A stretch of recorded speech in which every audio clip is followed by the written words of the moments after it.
how to repair one of these cot bags. This particular cot bag has got a hole down the side of it, and the stitching is come undone, so it's torn off. So I've turned the bag inside out with a lot of difficulty.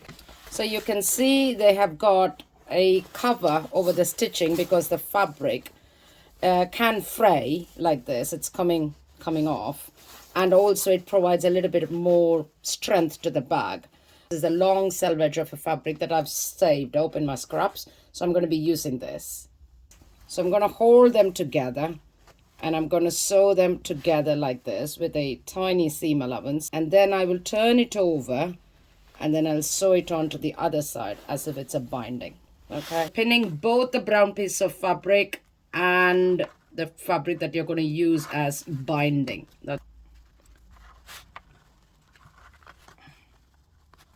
If you had ready-made, pre-made binding, you can use that too. So now that I've pinned it in place, I'm going to cut off the excess, fold it over like I've done at the other side, and then pin that in place. Watch part 2 to see how I sew this up. That's it, pinned.